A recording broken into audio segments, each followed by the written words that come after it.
What's up, guys? Welcome back to the channel for another GeForce NOW News Thursday. There's 9 games this week to talk about with some more Capcom love in there. We will mention the Microsoft ABK deal at the end of this video and talk about those impacts a little bit when it comes to those cloud gaming agreements.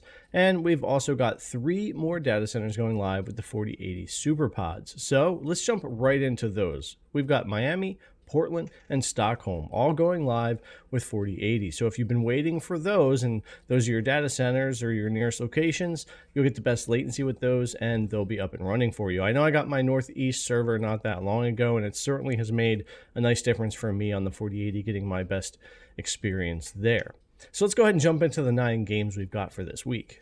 Now, our first game is a new release over on Steam with Shadows of Doubt, released April 24th of this year. An immersive sandbox detective stealth game set in a fully simulated sci-fi noir city of crime and corruption. Think like a private investigator and take on jobs to earn cash on your path to catching a serial killer. If you don't catch them, they will kill again. And next up, we have another new release over here on Steam for April 25th, and that's After Image. After Image is a hand-drawn 2D action-adventure that emphasizes fast-paced combat with diversified character builds, non-linear levels, and gripping story set in the ruins of a fantasy world. Our third game is another new release for Steam, April 25th, Roots of Apaka. And this is a thriving Stone Age community game discovering ideas, domestic crops, befriend animals, and contribute to the growth of your village. Play with friends in co-op or explore the early days of civilization in single-player mode. And next up, another new release here for Steam for April 27th with Bramble the Mountain King. Bramble the Mountain King is a grim adventure set in a world inspired by dark Nordic fables. Explore the beautiful yet dangerous and twisted land of Bramble in your endeavor to rescue your sister. Traverse a wondrous landscape and survive deadly encounters with Bramble's many hideous creatures. Our fifth game this week is another new release for Steam, April 27th, with the Swordsman X Survival. It's a martial arts open-world adventure game that combines survival and crafting. It's built with Unreal 4 engine, and it makes perfect for collecting, creating, and exploring and manufacturing in a world covering an area of 256 square kilometers. Fight back enemies and eventually become a well-known martial art hero. The issue with this game, though, no English language support, so just be aware of that going in, that if you're going to play this game, you won't have any English language for you there.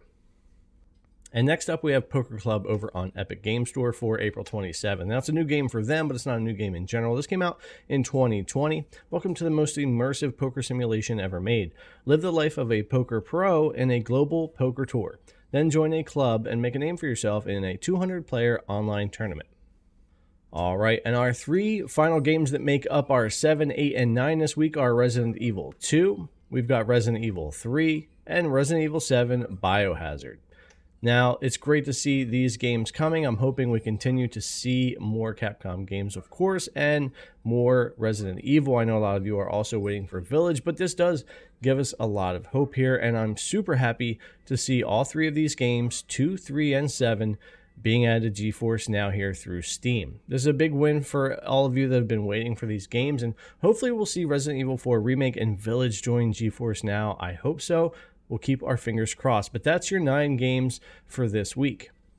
All right, guys, that's going to bring us to the end of the video. Really great to see Resident Evil with those 3 games coming from Capcom to GeForce Now. And while there's not a lot of other things I'm too excited about on this week's list, it's a pretty decent list, and I love seeing those games come. I hope we see Village and 4 Remake come over to GeForce Now as well. Seeing those 3 data centers go live is great for the 4080s in Miami, Portland, and Stockholm. So if you've been waiting on those, they should be ready for you there. Now, when it comes to the Microsoft Activision Blizzard deal, there have been some twists and turns along the way, and some turns today for sure, where apparently the CMA has blocked that deal for now. And while Microsoft and Activision are going to appeal it, we don't really know what's ultimately going to happen or what the other bodies of government are going to decide along the way. But a lot of people do expect this deal to continue to kind of fall apart over the next few months and pretty much not happen.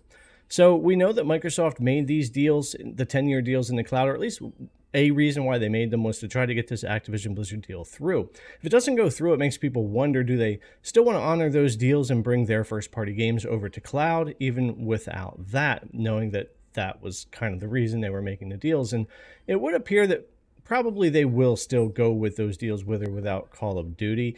Switch would probably get hit the most because they would have been waiting on the physical version there. Cloud does okay because they'll still get all the Xbox games come over there, even though they won't get like Call of Duty and Diablo and that type of stuff. So it's going to be interesting to watch. I do think Xbox will honor those deals. And over on Medium today in a blog post, we got a little bit of a statement here. According to an nvidia spokesperson high up in the cloud gaming division, the CMA's decision on blocking the ABK deal, as well as any pending appeals by Microsoft, will have absolutely zero effect on Xbox first-party titles coming to cloud gaming platforms. It does mean, however, that Activision Blizzard and King Games are no longer part of the deal. As a result, Call of Duty won't be coming to GeForce Now or Boosteroid unless Activision chooses to do this on their own volition, or if Xbox finds a way to appeal and get everything through. But that's kind of where things stand right now. Still expect those Xbox games to show up, though we still don't know when. So we're just kind of waiting on that. But it doesn't look like, anyway, at least for now, that this deal is going to be connected in